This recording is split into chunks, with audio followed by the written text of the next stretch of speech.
بسم اللہ الرحمن الرحیم۔ الصلاۃ والسلام علی سید الانبیاء والمرسلین۔ آج جو ہماری کلاس ہے، ہماری کلاس میں پہلے ہم ایک عنوان لیتے ہیں، اور وہ جو عنوان ہے وہ اس عنوان پہ ہم بات کرنے سے پہلے کچھ باتیں آپ لوگوں کو بتانا چاہتے ہیں۔ حالانکہ ہمارا یہ جو پلیٹ فارم ہے نا، یہ پلیٹ فارم دینی معاملات کے لیے نہیں ہے، دنیاوی معاملات کے لیے ہیں کہ ہم اگر دنیاوی معاملات میں بڑھ رہے ہیں، پڑھ رہے ہیں، تو ہم کو اپنے آپ کو کس طریقے سے کرنا ہے، کس طریقے سے ہم کو اپنے آپ کو بنانا ہے، اس لیے ہمارا یہ سوشل میڈیا کا پلیٹ فارم ہے۔ لیکن چونکہ معاملات ایسے ہو جاتے ہیں کہ ہم کو بولنا پڑتا ہے۔ اگر ہم نہیں بولتے، اگر ہم نہیں بولیں گے تو اللہ تعالیٰ کے ہماری پکڑ ہوگی کہ تجھے جب اس بات کا علم تھا تو تو نے اس بات کے لیے کیوں نہیں بولا، کیوں نہیں ٹوکا۔ اس بات کی سب سے بڑی پکڑ ہماری ہوگی، اور ہم ہی نہیں، جتنے بھی اہل علم لوگ ہیں ان کو اگر کسی معاملات کی جانکاری ہے، اللہ اور اس کے رسول کے معاملات کی جانکاری، ضروری نہیں ہے کہ اس کا عالم ہونا ضروری ہے تبھی وہ اچھی باتیں دوسروں کو نصیحت کرے۔ لوگ بولتے ہیں کہ تم عالم ہو کیا؟ تم کو کس نے حق دے دیا کہ تم کسی کو بتاؤ صحیح ہے، غلط ہے، یہ ہے، وہ ہے؟ تو کیا ہم صرف عالم ہونے کی بنیاد پر ہی کسی کو صحیح اور غلط کی جانکاری دیں گے؟ اگر ہم عالم نہیں ہیں تو کیا ہم کسی کو اچھے برے کی تلقین نہیں کریں گے؟ اچھے برے کے بارے میں اس کو نہیں بتائیں گے؟ تو یہ لوگ کہتے ہیں کہ تم عالم نہیں ہو، تم کو کس نے حق دے دیا کہ تم کسی کو غلط کہو یا صحیح کہو؟ تو اللہ تعالیٰ اہل علم کا مطلب یہ ہوتا ہے کہ جس کو جس چیز کا علم ہو جائے، اس آدمی کو یہ چاہیے کہ وہ اپنا جو فرض ہے وہ بدا کر دے، آیا کر دے، ادا کر دے۔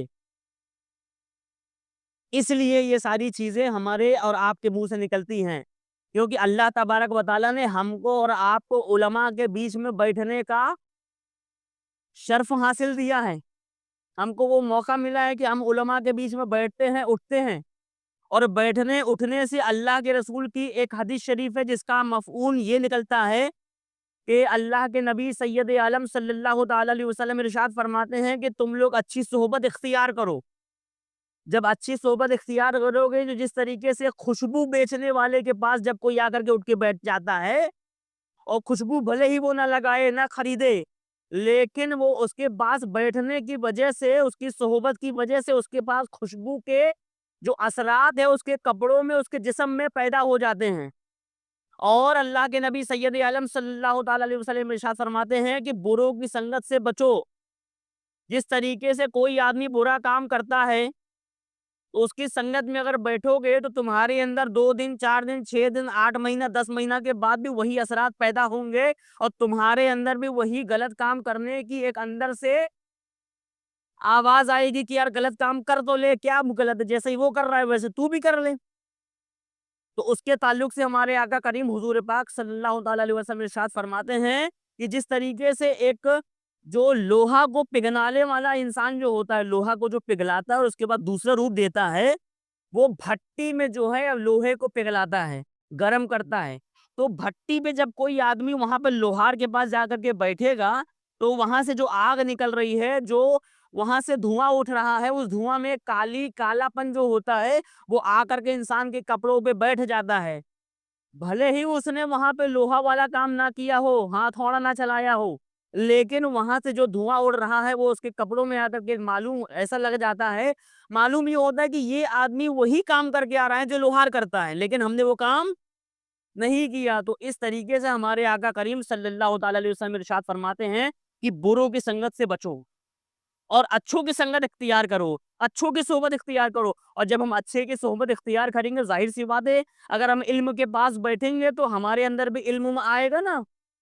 جب علم آئے گا تو کیا ہم اس علم کو لے کر کے اپنے دل میں رکھے رہیں کہ نہیں بھیا ہم کو علم آ گیا، ہم عالم نہیں، ہم کسی کو غلط اور صحیح کا فتویٰ نہیں دے سکتے؟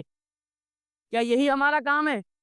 اگر یہی ہمارا کام ہے تو آج کے بعد کوئی بھی ماں باپ اپنے بچے کو اچھے اور برے کی تعلیم نہیں دیں گے، کیونکہ اچھے اور برے کی تعلیم دینا یہ صرف ایک استاد کا کام ہے، یہ صرف ایک علماء کا کام ہے۔ ایسا ہوگا؟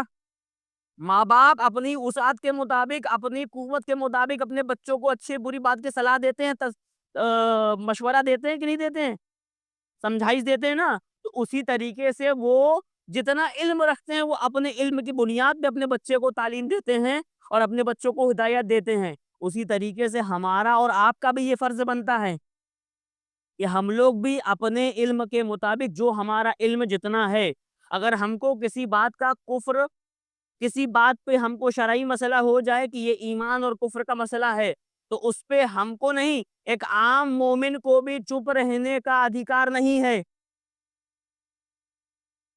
ایک عام مومن کو بھی اس پہ چپ رہنے کا ادھیکار نہیں ہے، اس کو معلوم ہو جائے کہ یہ ایمان اور کفر کا مسئلہ ہے.